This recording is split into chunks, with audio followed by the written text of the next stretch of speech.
La vie et la triste fin de Bruno Pelletier. Son fils confirme en tremblant les rumeurs. L'ombre d'une rumeur s'était immiscée dans les coulisses du monde artistique. Bruno Pelletier, l'illustre chanteur québécois, était au centre de toutes les conversations. Ce qui semblait être une simple spéculation est rapidement devenu une vérité assombrie, portée par les échos incessants de la presse à scandale et des réseaux sociaux. Des mois durant, des bruits couraient. Bruno Pelletier, cette légende vivante de la chanson, serait en train de lutter contre une maladie incurable. Les informations se multipliaient. Certains disaient qu'il avait été vu affaibli lors d'un concert. D'autres prétendaient que la famille avait annulé des événements. Les rumeurs se faufilaient dans chaque recoin de l'industrie. Et bientôt, ce qui avait commencé comme un murmure devint un cri étouffé. Au matin du 15 novembre, la première page du journal Le Soleil affichait en gros titres « Bruno Pelletier, victime d'une maladie incurable. Son fils témoigne en tremblant ». L'image du chanteur, l'air fatigué, s'étalait sur toute la largeur du journal. Les mots étaient choisis avec soin, laissant peu de place à l'espoir. Il est plus faible que jamais. La fin semble inéluctable. Ce matin-là, Thomas Pelletier, le fils de l'artiste, se retrouvait au centre de cette tempête médiatique. En sortant de chez lui, il avait à peine le temps de respirer que déjà, une armée de journalistes l'attendait devant son immeuble. Leurs questions fusèrent, impitoyables. « Votre père va-t-il mourir? Est-il toujours en vie ?» Swing. Que se passe-t-il derrière les portes fermées? Les yeux de Thomas étaient remplis de confusion et de douleur. À 24 ans, il n'avait pas encore appris à gérer la célébrité de son père, ni l'invasion constante de sa vie privée. Ce jour-là, il comprit pour la première fois le prix que l'on payait lorsqu'on appartenait à une famille célèbre. Les journalistes n'étaient pas les seuls à poser des questions. Les amis, les proches et même les fans s'improvisèrent détectives. Comment va Bruno? Zrenia, est-ce que c'est vrai qu'il n'a plus que quelques mois à vivre? Un monde entier s'était arrêté pour s'intéresser à la fin d'une légende vivante. Le téléphone de Thomas n'arrêtait pas de sonner. Ses messages étaient inondés de demandes, de messages de soutien, mais aussi de spéculations cruelles.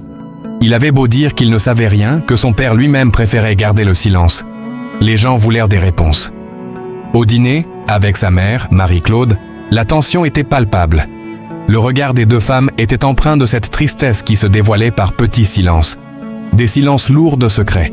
« Thomas, nous devons parler », dit sa mère, la voix tremblante. Elle n'avait pas vu son mari depuis 2 semaines.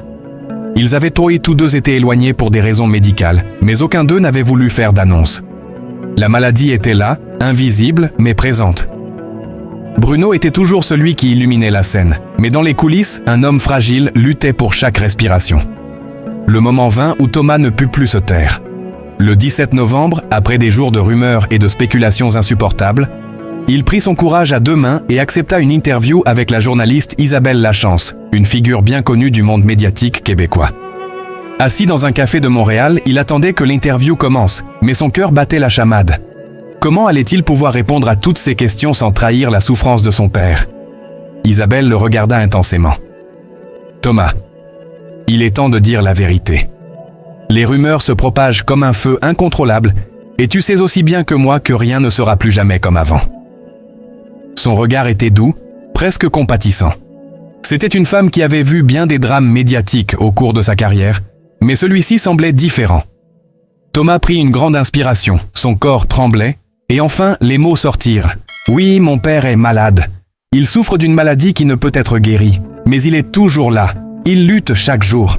Vous devez comprendre que c'est une épreuve difficile pour lui. Il a besoin de paix, de temps pour guérir, mais aussi de votre soutien. Arrêtez de vous concentrer sur la fin. Il vit encore. » Ces mots, lourds de vérité, bouleversèrent la presse. Thomas n'avait pas seulement révélé la souffrance de son père, elle avait aussi fait une déclaration silencieuse. Celle de la dignité face à la maladie, de l'amour familial qui devait transcender le spectacle médiatique.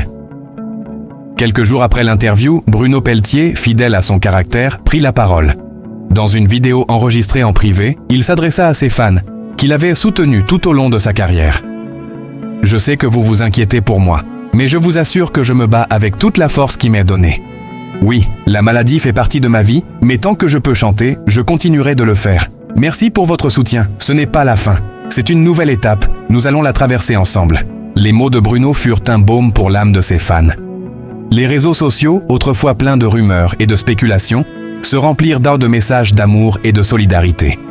Il n'était pas question de la fin, mais de la manière dont il choisirait de vivre ses derniers moments. Bruno Pelletier, le guerrier de la scène, n'avait pas renoncé. Il allait continuer à briller, même dans l'adversité. Bruno annonça un dernier concert, celui qu'il avait promis de donner à ses fans avant de se retirer, peut-être pour un long moment. Ce concert serait un événement symbolique, un hommage à la musique, à la vie. Le Centre Bell à Montréal serait le lieu de cette grande célébration. Les billets se vendirent en quelques heures. Les fans se pressaient pour assister à cet instant magique où le talent et la douleur se mêleraient dans une symphonie d'émotions. Le jour du concert, le public était en effervescence. Bruno Pelletier monta sur scène, entouré de ses musiciens, de ses amis et de son fils Thomas, qui le regardait avec une admiration nouvelle. Le premier accord de guitare fit vibrer les murs du Centre Bell et les premières paroles de « Ne m'en voulez pas » résonnèrent dans l'air, puissantes, pleines d'espoir. Les larmes coulaient, mais elles étaient des larmes de gratitude.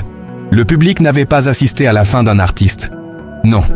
Ils avaient été témoins de sa renaissance,